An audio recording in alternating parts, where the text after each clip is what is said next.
If dismantling a modern NFL dynasty and walking away with a Super Bowl MVP trophy still isn't enough to be considered elite, then what more could Jalen Hurts possibly do? From the moment he stepped under center, Hurts has been one of the most doubted players in football, called a system quarterback, run first, even overrated. But what makes his story so fascinating isn't just the disrespect, it's how he's handled it. No drama, no excuses, just quietly proving everyone wrong on the biggest stages. And that's the thing. Hurts' entire career has been defined by people writing him off, only for him to come back stronger. From being benched in college to nearly having his NFL career dismissed before it even started, Jalen's story is less about football and more about resilience. But how did a player with MVP numbers and a Super Bowl ring end up being one of the most polarizing quarterbacks in the league?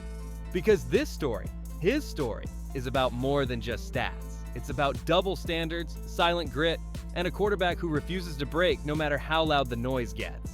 Before Jalen Hurts ever set foot on an NFL field, he was already making history. As a freshman at Alabama, he became the first true freshman quarterback to start for Nick Saban. And he didn't just survive, he thrived. He led the Crimson Tide all the way to the national championship game at just 18 years old. Most players would be celebrated as a future star after that kind of season. But the very next year, everything changed. In the 2018 title game against Georgia, Hurts struggled early, and at halftime, Saban made the call that would define Hurts' college career. He benched him. Tua Tagovailoa took over, threw the game-winning touchdown in overtime, and instantly became Alabama's new star. Overnight, Jalen went from the face of the program to the guy on the bench. Analysts said he couldn't throw well enough, that he'd been carried by Alabama's talent, that his future might not even be a quarterback. His draft stock plummeted before the NFL was even a thought. But that's where we first saw what makes Hurts different. Instead of transferring immediately, he stayed. He waited. And when Tua went down injured in the SEC championship game, Jalen came off the bench and led Alabama to a comeback win. The same way Tua once replaced him. It was poetic. But he knew his time in Tuscaloosa was over, and what he did next would shock everyone. When Jalen Hurts announced he was transferring to Oklahoma, the football world was curious but skeptical. Lincoln Riley had just produced back-to-back Heisman-winning quarterbacks in Baker Mayfield and Kyler Murray, both first overall picks, and now it was Hurts' turn. And he didn't just fit in, he exploded. In 2019, Hurts put up video game numbers, nearly 3,900 passing yards, 32 touchdowns through the air, plus almost 1,300 rushing yards and 20 more scores on the ground. He became a human highlight reel, torching defenses and proving he could be a dynamic passer when given the chance. He led Oklahoma to the college football playoff and finished second in the Heisman voting behind Joe Burrow's historic season. Most quarterbacks would have silenced critics with a year like that, but not Hurts. Instead, the narrative shifted again. His stats were just Big 12 numbers. Critics claimed he still couldn't read defenses at an NFL level and was just another athletic quarterback who wouldn't translate to Sundays. And when draft season rolled around, that disrespect only got louder. The 2020 NFL Draft was loaded with quarterback talent. Joe Burrow, Tua Tagovailoa, Justin Herbert. And Jalen Hurts wasn't just behind them. He was buried on most draft boards. Scouts ranked him as the 7th best quarterback in the class and even compared him to Tim Tebow, questioning his ability to process defenses and win from the pocket. When the Eagles picked him 53rd overall, it shocked just about everyone. Philadelphia had just handed Carson Wentz a massive $126 million contract. So why spend a second-round pick on a quarterback? Fans weren't happy, analysts were confused, and Hurts entered the NFL with the label of luxury pick instead of future franchise quarterback. At first, the plan was to use him in a gadget role. A few snaps here and there, a Taysom Hill-style change of pace. But that all changed when Wentz imploded, leading the league in interceptions through 12 games.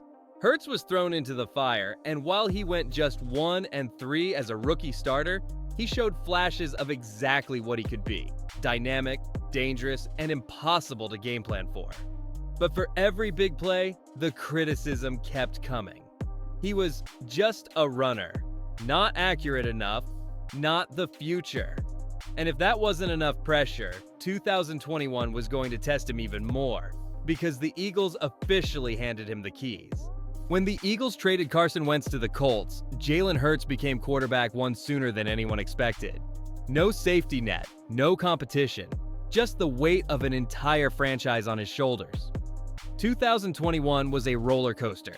Hurts started hot, then hit a rough stretch midseason, including a 3-interception meltdown against the Giants that had fans questioning if he was really the guy.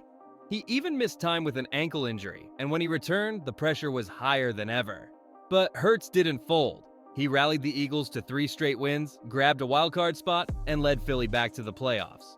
Not bad for his first full year as a starter. Then came the letdown. Against Tom Brady and the Buccaneers, Hurts had one of the worst games of his season. Just 53% completions, 2 interceptions, and a brutal loss that had critics screaming that he wasn't a franchise quarterback. The noise was louder than ever. Heading into year 3, it felt like a make-or-break season. Jalen had one shot to prove he could be more than a stopgap starter. And what happened next didn't just prove people wrong, it changed his career forever. Year 3 was supposed to be the year Jalen Hurts either cemented himself as the Eagles' future or lost the job. Instead, he delivered one of the best seasons in franchise history. With a healthy offensive line, a stacked roster, and the arrival of star receiver A.J. Brown, Hurts took off. He went 14-1 as a starter, threw for over 3,700 yards and 22 touchdowns, added another 13 scores on the ground, and turned the Eagles into the NFC's most feared team. But this wasn't just about numbers. It was about moments. Hurts didn't just manage games. He dominated them. He was in the MVP conversation all season, and when the playoffs came, he turned it up even higher. 2 touchdowns against the Giants, a rushing score against the 49ers, and a trip to the Super Bowl where he went toe-to-toe with Patrick Mahomes. And if you watch that game, you know, Jalen Hurts played the game of his life. 304 yards passing, 4 total touchdowns, and a performance that nearly stole the Lombardi Trophy. It wasn't enough to win, but it was enough to silence every doubt about whether he could deliver on the biggest stage. The Eagles rewarded him with a 5-year, $255 million extension, and it felt like the league had finally accepted Jalen Hurts as one of its elites. But that acceptance didn't last long. Just when it seemed like Jalen Hurts had finally silenced every critic, the 2023 season brought the noise back, louder than ever. With a brand new offensive coordinator and a playbook that suddenly felt predictable, the Eagles struggled to recapture their 2022 magic. Hurts put up career highs in passing yards and touchdowns, but he also threw a career-worst 15 interceptions. Late in the season, the wheels fell off. Philly dropped 5 of their last 6 games, and Hurts was clearly battling a knee injury that limited his trademark rushing ability. Instead of crediting him for playing through pain, the conversation turned ugly. Analysts called him a tush-push merchant, claimed he was carried by his roster, and said his MVP-level season was a fluke. Then came the playoffs, and another nightmare. A 32-9 loss to Tampa Bay with just 1 touchdown pass put Hurts right back where he started, fighting to prove he belonged among the league's best. Heading into 2024, the pressure was suffocating. Was Hurts just a one-year wonder? Had defenses figured him out? The answer, as always, was about to be written on the field. If 2023 was the season the critics thought they had Jalen Hurts figured out, 2024 was the season he rewrote the script. The year started rocky. Interceptions, fumbles, and a .500 record at the bye week had the doubters circling. But when the Eagles leaned into the run game with Saquon Barkley, Hurts caught fire.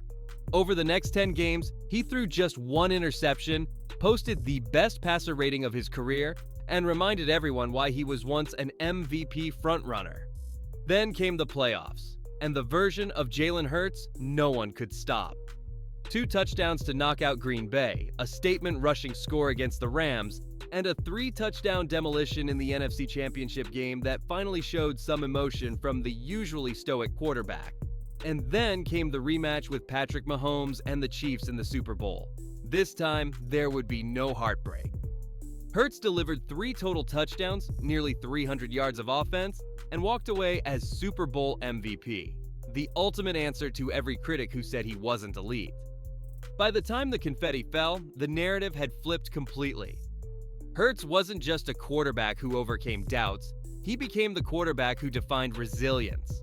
Because at this point, calling Jalen Hurts overrated isn't analysis, it's desperation. Jalen Hurts' journey isn't just about football, it's about what happens when you refuse to let other people write your story. From getting benched in college to being labeled overrated in the pros, Hurts has turned every slight into fuel. And now, as a Super Bowl MVP with his name etched into NFL history, the only question left is, if this still isn't enough to call him elite, what will be? Let me know what you think. Is Jalen Hurts finally getting the respect he deserves, or will the hate never stop?